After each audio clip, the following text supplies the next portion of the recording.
Nos 6 primeiros meses de 2008, o índice de aumento de acidentes envolvendo motocicletas no anel rodoviário de Belo Horizonte aumentou em 23%, em relação ao mesmo período do ano anterior, que foi 2007. Como medida de segurança, o motociclista deve fazer o quê? Então vejamos, alternativa A.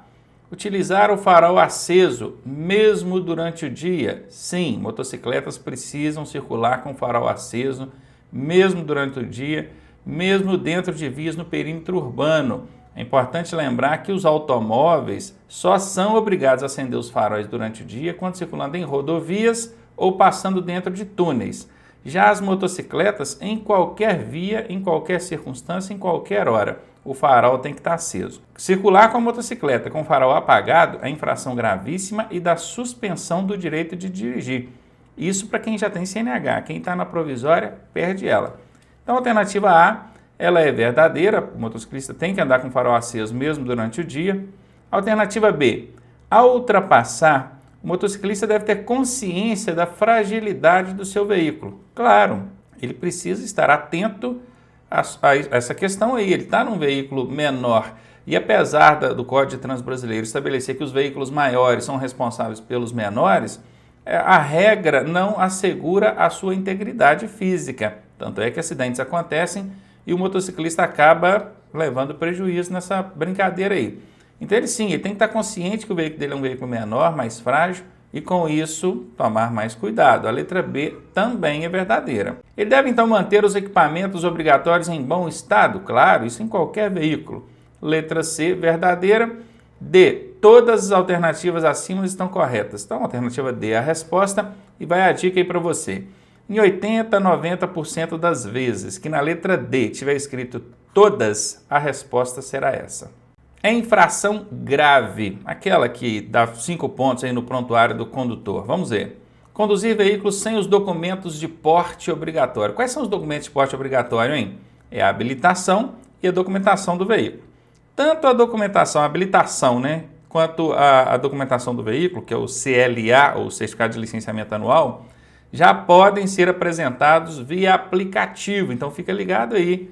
Se você não sabe como baixar tanto a habilitação quanto o CLA pelo aplicativo, tem vídeo nosso aí no canal Leg Trânsito mostrando isso. Então vai lá, procura que eu vou mostrar para você como é que faz. Então conduzir sem os documentos de porte obrigatório é infração leve, tá? Vou até colocar aqui. Isso é decoreba mesmo, não tem macetinho para decorar isso. Como é uma situação que não chega a oferecer risco direto à integridade física, à segurança física da pessoa, normalmente vai ser leve ou média. Normalmente, isso não é regra não, tá? Então não é essa a resposta, eu estou procurando a grave, a letra A está fora. Deixar de dar preferência de passagem a veículo que vier pela direita em cruzamento não sinalizado. Olha, se eu estou num cruzamento que não tem sinalização de parada obrigatória, de dê preferência ou de semáforo, vai ter que ser aplicada ali a regra. E a regra diz que quem vem pela direita do outro condutor tem a preferência. Aí esse condutor que deixar de dar preferência para quem tem a preferência, está cometendo a infração o quê? A infração aqui é grave. E é exatamente a que a gente está procurando, não é? Grave? Então essa é a resposta. Mas vamos analisar as outras duas aqui, bom que vocês já vão mentalizando aí. Conduzir veículo com dispositivo anti-radar. Bom, vocês sabem o que é o radar, fiscalização eletrônica, tanto de velocidade quanto de avanço de sinal e tal. Mas enfim, se você tiver no seu veículo um dispositivo anti-radar, isso é infração gravíssima, tá? Gravíssima, ok? Então não é essa a resposta, a gente estava procurando a grave, já até achou aqui. Aí alguém ainda pode me perguntar aqui sobre o anti-radar. Ô Ronaldo, mas o GPS avisa que tem fiscalização eletrônica, mas o GPS não é um dispositivo anti-radar específico para essa finalidade. Infelizmente, as autoridades de trânsito não têm como impedir o uso do GPS. Sendo assim, acaba servindo como um aviso, um anti-radar, e a fiscalização não pode fazer nada. Alternativa D, deixar de parar quando tiver o sinal de parada obrigatória. Isso aí é gravíssima também. Letra D não é a que a gente estava procurando, é letra B. São exemplos de classificação de veículos quanto à categoria.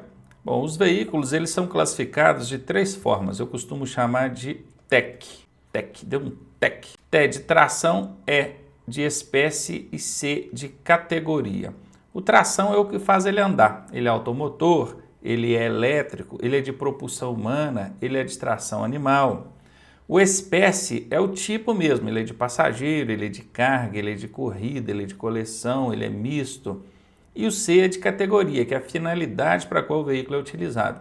Ele pode ser particular, uso particular, aí é o placa cinza. Aí ele pode ser de aprendizagem, é o autoescola, se é para ensinar as pessoas a dirigir, aí é a placa branca com letras vermelhas. Aí ele é de aluguel, é o táxi, o caminhão, o ônibus, aí já é placa vermelha. Isso no padrão atual, considerando que as placas Mercosul ainda estão em fase de implementação. Nesse vai e volta, se vai ou não implementar, apenas alguns estados começaram aí a implementar as placas de padrão Mercosul, mas a maioria do país está a maioria dos estados do país estão todos parados aí, aguardando uma definição vinda lá de cima, né, do chefe do executivo aí. Por enquanto, o que prevalece, o que a gente ainda mais vê, são as placas atuais, o padrão normal. Então vamos lá, quanto à categoria, oficial é categoria? É. O veículo oficial é a placa branca com letras pretas, de prefeitura, por exemplo. Automotor é categoria? Não é. Automotor é tração, é o que faz ele andar. Então aqui está fora, eliminei a letra A. Letra B, aprendizagem é categoria? É o de autoescola, placa branca com letras vermelhas. De carga é categoria? Não, aí é espécie. Nós temos veículos de passageiros, temos veículos de carga, então está fora aqui, letra B eliminada. Particular é categoria? É o placa cinza, uso particular. Aluguel é categoria? É o táxi, por exemplo, placa vermelha. Então aqui está a resposta. E letra D, só para fins de análise aí, carga, ou veículo de carga é categoria? Não, é espécie, então está fora. Passageiro, também é espécie, está fora, letra D eliminada, confirmando então letra C a resposta. A placa TIT02 indica o quê? Bom, primeira coisa que a gente precisa saber é que não precisa decorar o código da placa. Se caiu o código aqui, ignore. Apenas observe a placa que vai vir ilustrada na sua prova. Então essa placa aqui indica o quê? E ela tem que indicar mesmo, porque ela é uma placa indicativa, né? Nesse caso aqui de atrativo turístico. Festas populares?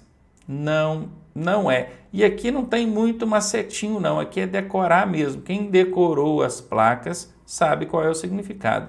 Nesse caso aqui, essas duas mascarazinhas aqui, isso tem bastante relação com teatro. Então, letra C é a resposta aí.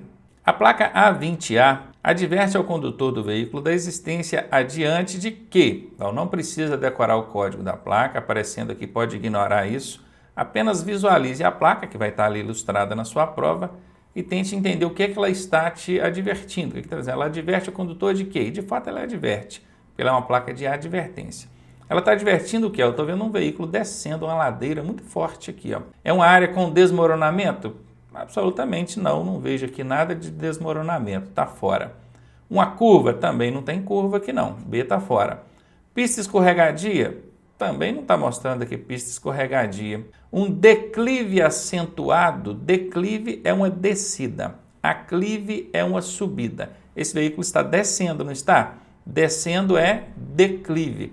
Acentuado quer dizer uma descida muito forte, uma descida muito íngreme, perigosa. É isso mesmo? Exatamente o que essa placa está te advertindo. Então, alternativa D, a resposta. Para aumentar a vida útil da embreagem ou do sistema de embreagem, né, você deve fazer o quê? Segurar o veículo com a embreagem quando estiver que parar em um aclive. Você está ali numa subida, aí na hora de parar, em vez de você pisar no freio, você fica segurando ali no acelerador a embreagem. Vocês acham que fazendo isso vai aumentar a vida útil da embreagem? Certamente não, porque quanto mais você usa, mais você desgasta. Se você ficar controlando o carro ali na embreagem ao invés de usar o freio, isso vai desgastar o sistema de embreagem. Inclusive os veículos de autoescola desgastam a embreagem pra caramba, porque os alunos precisam treinar essa parada ali, né, no controle e acaba desgastando muito. Aí você pode me perguntar, bom, se isso não é bom para o carro, certamente eu não vou usar isso depois que eu estiver dirigindo. Por que eu treino isso na autoescola? Por que os examinadores me pedem isso na hora do exame? É porque há circunstâncias no trânsito em que a imobilização do veículo ela é muito rápida, ela é rapidinha, foi só uma meia paradinha de 1, 2 segundos e já saiu. Aí o pisar no freio nessa circunstância acaba sendo prejudicial para o fluxo do trânsito, vamos dizer assim. Porque até que você freia, depois tira o pé do freio para fazer aquele controle, ainda correndo o risco do carro voltar, aí pode sim, nesse caso, poderia usar aí o controle de embreagem sem problema. Mas, como regra geral, não é uma boa ideia, a alternativa A está fora. Alternativa B, apoiar o pé no pedal da embreagem quando tiver que parar em um aclive. Bom, é a mesma anterior, né? Você está parando ali no aclive, ficou com o pé ali na embreagem fazendo o controle. Porque se você usar o freio aqui nessa parada, né, se a alternativa B quis dizer isso, evidentemente você vai ter que pisar na embreagem, senão o veículo vai apagar o motor, né? De qualquer modo, está errado, a letra B também está eliminada. Regular o cabo. Que cabo? Cabo de embreagem deve ser, né? Em todas as trocas de óleo. O que tem a ver aqui? Óleo? Óleo de onde? É do motor, da caixa, do freio, da onde? Totalmente sem nexo essa alternativa C. Dirigir sem apoiar o pé no pedal da embreagem. Aí é legal, você está ali dirigindo, o pezinho não pode ficar apoiado no pedal da embreagem. E tem gente que tem esse hábito, ele fica ali com o pé apoiado, só encosta o pé no pedal, sabe? Não chega a acionar ele não. Mas o simples toque de leve no pedal, o apoiar o pé ali, já desgasta o sistema e é prejudicial. Então, se você não fizer isso, dirigir sem apoiar o pé, aí sim aumenta o tempo de vida útil. Não vou nem dizer que aumenta o tempo de vida útil, né? Pelo menos não acelera o tempo de vida dele, ou seja, não vai diminuir. Aumentar também diria que não. Mas letra D é a resposta que melhor se encaixa aí. A placa A26B adverte que a via possui...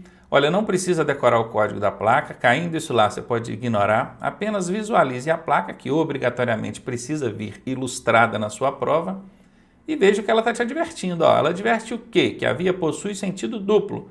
Tudo a ver, né? Está aqui, para lá, para cá, duplo sentido, está mostrando ali sentido duplo, né? Só para a gente não inverter, porque duplo sentido é uma outra sinalização.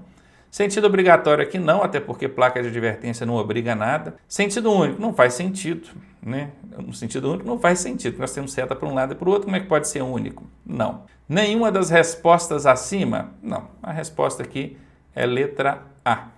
A placa R6B regulamenta o quê? Não precisa decorar o código da placa, caindo isso na questão ignore, e aqui você apenas vai se ater a visualizar a placa, que obrigatoriamente precisa estar ilustrada na sua placa, e ver o que é que ela está regulamentando, que de fato isso aqui é uma placa de regulamentação. Área escolar, muitos que não estudaram aí a sinalização, vendo esse E aí, pode entender que é um E de escola, né? E marcar que é, mas não é, tá? Esse E aqui é de estacionamento. É proibido estacionar? Não. Se fosse proibido estacionar, teria uma tarja aqui, né? Confere? Não tem a tarja, então não está proibindo nada. Estacionamento regulamentado, olha, que é estacionamento, nós já sabemos. O E é de estacionamento. Regulamentado? Também, porque essa placa regulamenta alguma coisa. Ela é uma placa de regulamentação. Então, certamente, será essa a resposta. Vamos analisar a D só por desencargo aí de consciência. Proibido parar e estacionar? Não, essa placa não está proibindo nada, ela não tem a tarja de proibição. Então, a alternativa D está fora, ficamos mesmo com a letra C. Os pneus deverão ter sulcos de, no mínimo, esses sulcos aqui são os frisos, né? Aquelas ranhuras no pneu. Elas precisam, esses sulcos, essas ranhuras precisam ter uma profundidade mínima para que seja considerado um pneu em bom estado de conservação e uso, sem que comprometa aí a segurança dos ocupantes do veículo, a dirigibilidade do veículo. Então, qual que é o mínimo ali? Aí é para quem estudou mesmo, aí não tem macete não, tá? O mínimo ele é 1,6 milímetros. 1,6 milímetros, para converter isso para centímetros, para ficar mais fácil para você entender, é a 10ª parte de 1 centímetro. Pega 1 centímetro e divide em 10. Divide em 10, vai dar isso aqui assim, ó. Então, isso aqui seria 1. 1,6 é um pouquinho mais, é quase nada. É um mínimo ali de ranhura que tem que ter nos pneus, mas tem que ter. O pneu não pode estar totalmente liso, tá bom? Tem gente que acha que o pneu só está na hora de trocar quando ele fica liso. É errado. É 1,6 milímetros, você já tem que trocar. Então, cadê a resposta? 1,6 milímetros de profundidade. Essa é a resposta. E como é que o condutor fica sabendo disso? Como é que o proprietário do veículo fica sabendo disso? Como é que o agente que fiscaliza sabe que chegou no 1,6 milímetros? Nos frisos, entre os frisos do pneu ali, tem uma borrachinha chamada TWI, que é um indicador máximo de desgaste. Isso aqui é uma sigla em inglês, não entra no caso aqui da gente ter que entender o que significa esse TWI. Eu até sei, o Carest fala aí para vocês, mas ele é o delimitador. O pneu vai desgastando, vai desgastando, vai desgastando. Quando chega naquela borrachinha, que tem exatamente 1,6 milímetros, é porque chegou na hora de trocar. Tocou na borrachinha ali, tem que trocar. Começou a desgastar a borrachinha, já pode ser autuado, infração grave, 5 pontos, e veículo retido até a regularização do problema. As motocicletas, em sua maioria, são equipadas com espelhos convexos, retrovisores convexos. Se você olhar um veículo através de um espelho desse tipo, a real posição desse veículo que você está olhando pelo espelho é qual? É idêntica àquela vista no espelho?